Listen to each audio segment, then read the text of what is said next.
Mr. Hobkirk, Good morning, sir. how are you? I'm happy to be here in sunny Toronto. Yes, it is sunny. We didn't have a lot of sun for a while, though. That's why I brought my sunglasses. I'm going to join you in a second. So you are the founder, I was, yes. president, Yeah, CEO. CEO, Put the project together, raised the money, managed the exploration. Here we are today. and director. And director. You have yes. to be a director. Okay, hold on a second. I'm just going to wear my glasses here. Yeah, it's pretty Get bright. these old Ray-Bans out.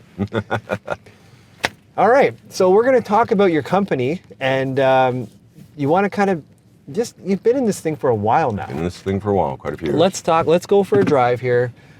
Hello, good morning, and yeah. This is cool. I get to check out Toronto I've never seen. Yeah, it is. You know, it's a lot of concrete around here with some red bricks, but Yeah. this gentleman's braving the cold weather with just a suit. I admire him. Better man than I. Okay, so when did you get involved in this? We formed the company initially in 2016 to go into the lithium industry in Argentina. And I had some contacts there that said, hey, you know, there's some things moving down here, come down and have a look. Long story short, I hustled down there and we acquired the project we have on the Hombre Muerto salar, Hombre Muerto Norte, Hombre Muerto North. At the same time, POSCO bought all the land around us. Now, POSCO paid $280 million for it, cash, and they bought it from Galaxy. So we acquired the package, and in 2 years we took one portion of the claim blocks. There's 5 non-contiguous claims that are on the salar. The first claim that we drilled was called the Tramo claim block, and that represents about 14% of the overall surface area. So we drilled that up in 2018. We proved up, identified, delineated 571,000 tons of very good grade lithium with very low contaminants.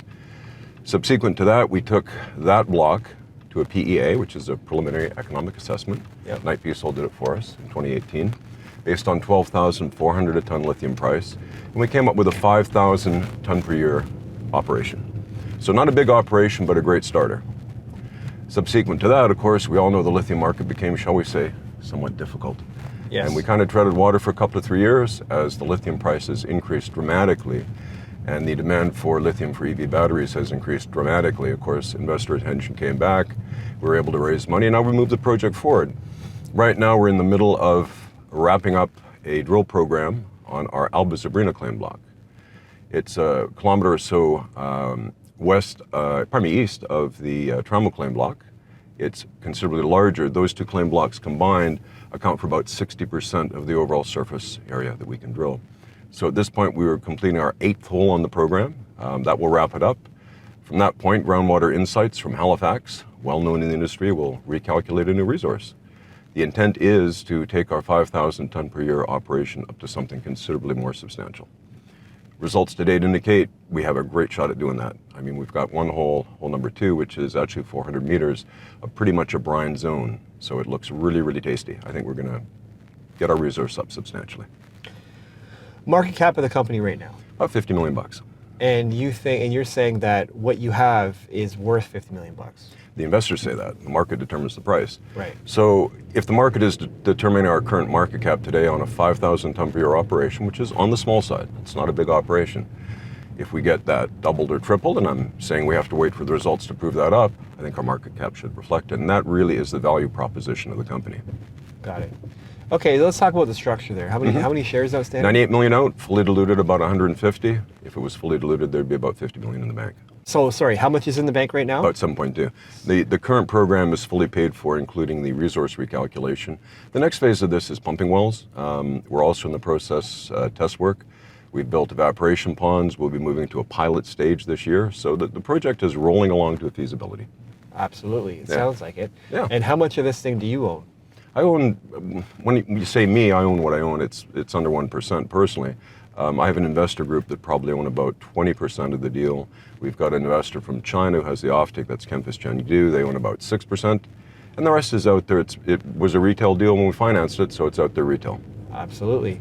Okay, so have you had to go back to like any of those retailers or anyone to go back in another financing? We've got opportunity to do that, and I'm kind of between ideas of, okay, if we've got a much larger resource coming out, well, we probably want to raise money at a much higher price than current market. However, it's always good to have cash in the bank that you don't need. Right now, we'd be funded almost to feasibility.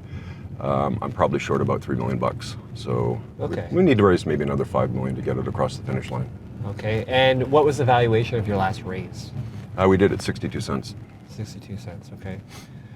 All right, so let's dig in more to this deposit and your approach here. Sure. So we're on the Hombre Muerto salar. That's quite famous. It's one of the oldest lithium producers in the world. It's a salar. Livent have been there for a long time producing lithium south of us. The salar has been heavily evaluated by what used to be Galaxy and Orocobre, that now moved into a merger to become Allkem. And then in the last few years since we became involved there, of course, POSCO has moved in and they own all the ground around us.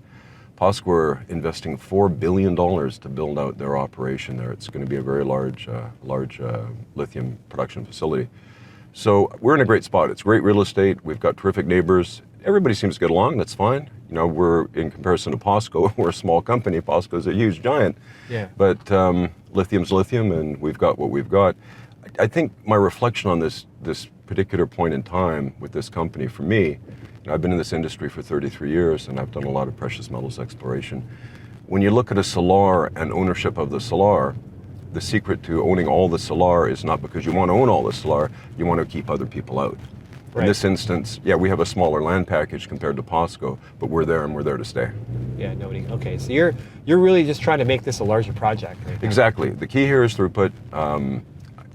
Pick a number. Maybe we can get it 15,000 tons a year. Maybe we get it to 20. We have to wait for the QP to tell us what we've got, so we wait for our results. But larger is better in the lithium business. And we're going evaporation, so the process that we're going to use to recover lithium from our very high quality brine at Hombre Muerto North is plain old evaporation. You put it into a pond, you let the sun evaporate it out, and then you turn it into lithium carbonate. What's the cost on that? Depends on the size. The larger you build it, economies of scale kick in, which is why bigger is better. Yeah. To build a 5,000 ton per year operation is going to cost X number of dollars. To build a 15,000 ton per year operation won't cost 3 times as much. You get economies of scale. And you probably don't know what the lifespan of the mine would be yet. Well, let's pick a number. If you had 1 million tons and you recover 50% of that, so you have 500,000 tons you can produce over the life of the mine, that's a long life. Mm-hmm. That's the thing with lithium resources, right? You have these massive resources. The reality is you'll probably never mine them. Yeah. So how does it feel to be kind of the cool guy in town now? Because you weren't for a while. I don't know if I'm the cool guy or not. I know that we've had a very loyal shareholder base that have been here when the times are tough, so it'd be really nice to get it across the finish line and deliver a win. Absolutely. How are discussions going recently? Were you at VRIC? No. Okay. I can tell you sentiment was high there. I was there, and it's very obvious that retail is coming back there. Very much so, yeah. Yeah, so that's a good thing. But no, lithium is a very marketable story right now. And as you know, it wasn't for a while. It's had its dips. But now it is. So, you know, are you having discussions with anyone in industry about potential partnerships? Or what's, Yeah, I've disclosed this publicly. You know, I make no mystery about it that we have NDAs out with significant corporations, some companies I've never thought I'd get to speak to in my life. So lithium is definitely needed by more than just a chemical engineering company. I mean, the car makers are looking at it. If you look at GM's investment in Thacker Pass in Nevada, it's a huge investment for that lithium deposit there. So the car companies are definitely looking at, if we don't have lithium, we don't have batteries, and if we don't have batteries, we don't have a business. That's right. So I'm excited about the future. I think that as we adopt more, certainly demand's going to go up. I know analysts have predicted various prices for lithium. I think to be realistic, you know, we did our PA at 12,400 a ton. I don't think it's ever getting back there, but yeah, you know, 20,000 is a great number. If you redid my PA at that, it would look ridiculously good. So I'm happy where we're at. Any other projects, you know, that you guys have, or are you just super focused on this one? We're super focused. We've got a great team in Salta. The company's chief operating officer is Fernando Villarreal. Mm-hmm. He and I have worked together a long time. He helped put this deal together. We had a huge advantage with Fernando because during COVID, he was able to operate from our laboratory and office in Salta, and we could move the project ahead, even though there were restrictions in Argentina, just like in Canada. But he's been our ace in the hole. We run everything locally there. We hire locally. In fact, our drill team that we're using right now, a driller who's worked for me in Guyana, and our local providers of technical ability, everybody we've hired locally. So the government likes that. Yes, definitely. So you have good relationships with the government. Very much so. Another important point is the indigenous community. We do great public relations there. We recently installed a church bell in their village for them. We get along great, and that's important because they're a partnership in this. It's part of their country too. Who's heading that off for the company? We have a chap who worked for Galaxy. Nice guy, he's been down there a long time. He works for us exclusively on our relations, community relations. Very important. Okay. So you're hyper focused on this. You want to expand the project. Obviously, we're in this. You can call it stagflation if you want, but we're in a high inflationary environment right now. Are you factoring that into your plans? What can you do to kind of hedge that? Very much so. So, there's no mystery that Argentina has had economic challenges for a while, certainly the banking industry. When I started this business, I mentioned a few years ago, the peso was 14 to 1 to the US dollar. It's over 200 to 1 now. So huge changes in Argentina, but we're working with that within the system and within our how we work with our contractors. Inflation's a problem. It's something we're going to have to deal with. We're not at the build-out stage yet, so we're going to have to look forward and see what it's like a year from now, because we've got to get this to a feasibility first, but we'll deal with it at the time. Lithium's bucking some of that trend. So what would be the near-term catalyst? Catalyst for us is larger resource. Larger resource. Yeah, plain and simple. This is a value proposition. We've got a market cap today based on 5,000 TPA. Whatever we can get it up to next is, I think the market cap will readjust to that. Bigger is better. All right, your experience.